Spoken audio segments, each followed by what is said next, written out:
Today, let's go through some cleaning to prepare for holiday sewing. Welcome, I do sewing and DIY related content, and this is the current status of my sewing room. So it is just beyond messy. I originally had an idea to make a couple more Thanksgiving items, but as you can see, everything is just laid out and it's kind of too much for me to even start on a new project. A lot of this is because I made a lot of bigger projects in the past few months, from the Pokemon quilt to the outfits I made for the Eras tour to a couple new quilts.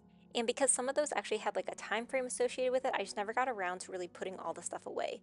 Also, this room is not just used for sewing, I use it for other purposes, so we just really need to go through, clean all of this up, and then we can really start to focus on the next few months of sewing. In addition, you can see that my little sewing table here is just completely filled with items, and I know for me with the time change happening and it's getting darker earlier, it makes it hard, like when things are messy, to really want to start on new projects.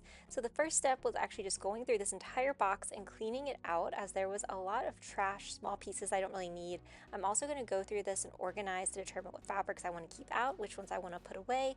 A lot of this is also just scrap material that I use for testing, so I really want to separate those out too, so it's much easier for me to then be able to decide where do I want to put these.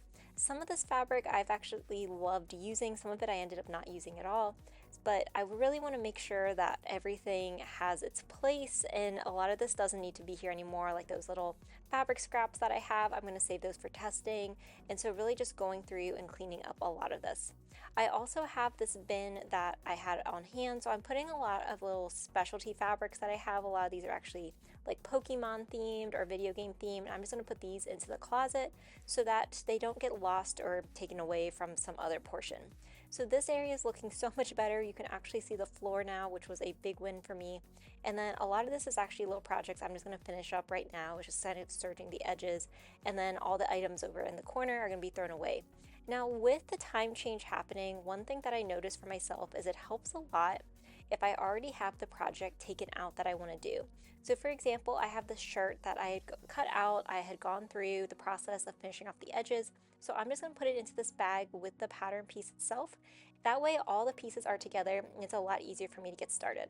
I want to go ahead and do this for a couple other patterns that are going to be more for my holiday items. So just going through all my patterns and looking for what I want.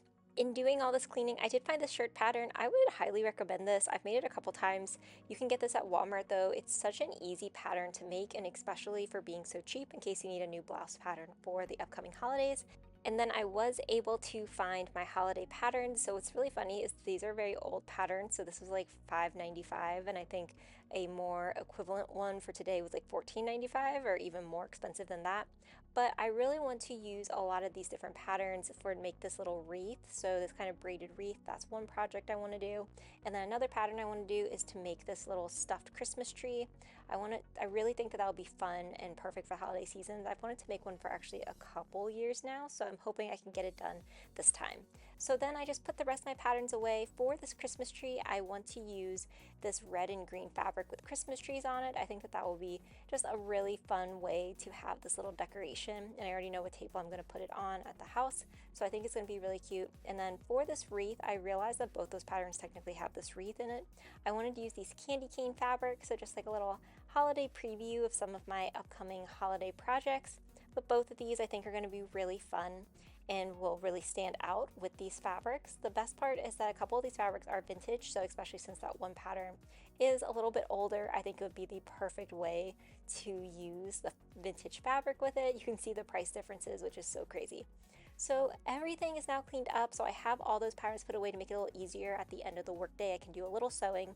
My next tip though, if you're somebody who's struggling with the time change and wanting to sew in the evening, is to make sure your lighting's set up well. So I'm thinking of getting another light to include in this room, but on my sewing machine I also have this little extra light, and this just makes it so much brighter and easier to see. So I hope that that gives you a little bit of tips and tricks for how to sew with the time change. Everything looks so much cleaner though, and I'm so much happier, ready to get started on those 3 new projects in my nice, clean new room. If you enjoyed this video, be sure to like, comment, and subscribe.